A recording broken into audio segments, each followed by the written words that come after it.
No more gas-powered equipment for sale in California.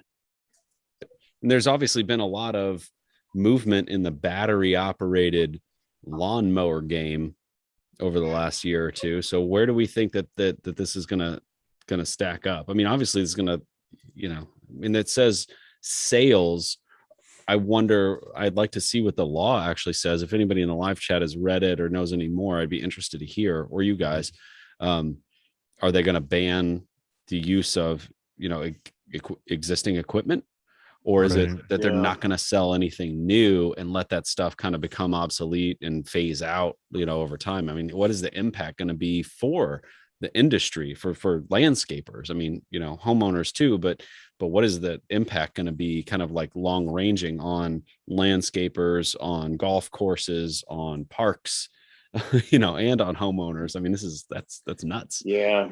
I wonder if it's like, I'd be curious to know, is it just on like homeowners or like either, the typical consumer, or does it also include, like you said, like landscapers? Because I mean, if you're going to be mowing all day, every day, the batteries, there's just not an option for you, I don't think, on the market that would last all day, every day. Yeah, one of the articles I read was stating that it's going to impact like 62,000 small businesses. So I would have to assume it's everything. So in other words, you just have a generator on your truck burning gas. Where you can charge the battery and go mow. Exactly. No, they're going to make that solar powered, Olee, or they're going to make it hydrogen powered and or natural gas powered. Well, and think about all the landscapers, how they start out, right? They usually have just a push mower, and then they'll get bigger. So, is this going to prevent those entrepreneurs from starting out and getting going? So, listen, the fact of the matter is, if it's either a slow drip or you just got to cut it right off, right? And they decided to cut it right off.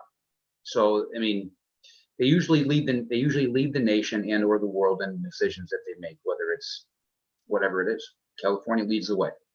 It's coming. So here's my take on it, and I think Crazy About Grass kind of said something is price of batteries, right? So he was saying like 40 batteries at $400 each. So we go to these battery powered things. We all have cell phones. We all recharge our cell phones daily, and how often how long do they last? A year, 2 years before that battery's pretty much shot. So now what do we do with that battery? We throw it away. We buy another one.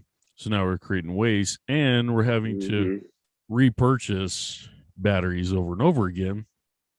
And we're using electricity, and we're using coal and gas to charge up these batteries anyway. So, if it's a sound thing, sure, that's one thing. But if it's an environmental thing, doesn't make any sense. And for me, I don't want to have to keep buying a brand new battery, $400 every couple of years, when I've had the same gas powered mower for the last 8 years and haven't had to do anything except $10-20 general maintenance. The business you want to be in is battery recycle, right? You want to be in battery recycling. Oh man, yeah.